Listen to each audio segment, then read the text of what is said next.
इंद्रदेव की कहानी। भविष्य पुराण में ये लिखा हुआ है कि जब असुरों के राजा बाली ने देवताओं के ऊपर आक्रमण किया था, तब देवताओं के राजा इंद्र को काफी क्षति पहुंची थी। इस अवस्था को देखकर इंद्र की पत्नी सची से रहा नहीं गया और वो विष्णु जी के करीब गई, इसका समाधान प्राप्त करने के लिए। तब प्रभु विष्णु ने एक धागा सची को प्रदान किया और कहा कि वो इस धागे को जाकर अपने पति के कलाई पर बांध दें। और जब उन्होंने ऐसा किया तब इंद्र के हाथों राजा बलि की पराजय हुई। इसलिए पुराने समय में युद्ध में जाने से पूर्व राजा और उनके सैनिकों के हाथों में उनकी पत्नी और बहनें राखी बांधा करती थी, जिससे वो सकुशल घर जीत कर लौट सकें। माता लक्ष्मी और राजा बलि की कहानी।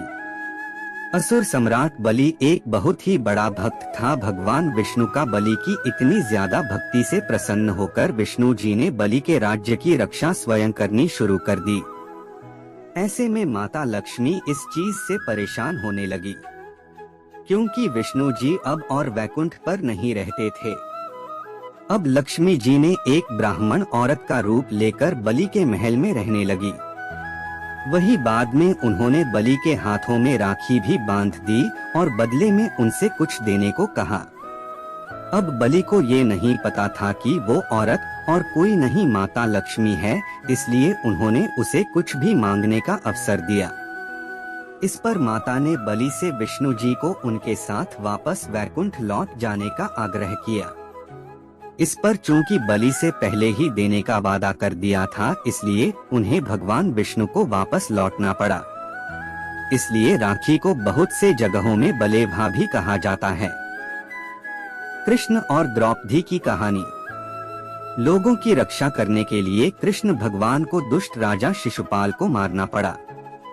इस युद्ध के दौरान कृष्ण जी की अंगूठी में गहरी चोट आई थी, जिसे देखकर द्रौपदी ने अपने वस्त्र का उपयोग कर उनकी खून बहने को रोक दिया था। भगवान कृष्ण को द्रौपदी की इस कार्य से काफी प्रसन्नता हुई और उन्होंने उनके साथ एक भाई बहन का रिश्ता निभाया। वहीं उन्होंने उनसे ये भी वादा किया कि समय आने पर वो उनका जरूर से मदद करेंगे। बहुत वर्षों बाद जब द्रौपदी को कुरु सभा में जुए के खेल में हारना पड़ा, तब कौरवों के राजकुमार दुःशासन ने द्रौपदी का चिर हरण करने लगा।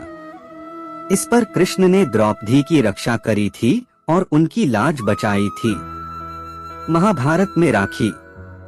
भगवान कृष्ण ने युधिष्ठिर को ये सलाह दी कि महाभारत के लड़ाई में खुद को और अपने सेना को बचाने के लिए उन्हें राखी का जरूर से उपयोग करना चाहिए, युद्ध में जाने से पहले। इस पर माता कुंती ने अपने नाती के हाथों में राखी बांधी थी।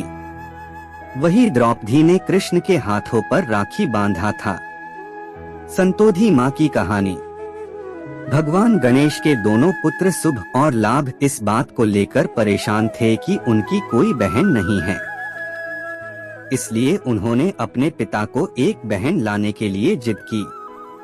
इस पर नारद जी के हस्तक्षेप करने पर बाध्य होकर भगवान गणेश को संतोषी माता को उत्पन्न करना पड़ा अपने शक्ति का उपयोग कर।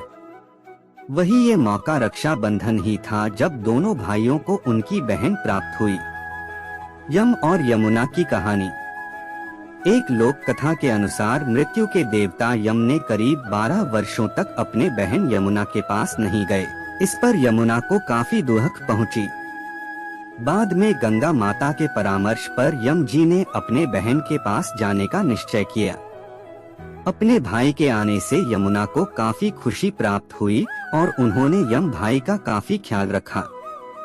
इस पर यम काफी प्रसन्न हो गए और कहा कि यमुना तुम्हें क्या चाहिए, जिस पर उन्होंने कहा कि मुझे आपसे बार बार मिलना है, जिस पर यम ने उनकी इच्छा को पूर्ण भी कर दिया। इससे यमुना हमेशा के लिए अमर हो गई।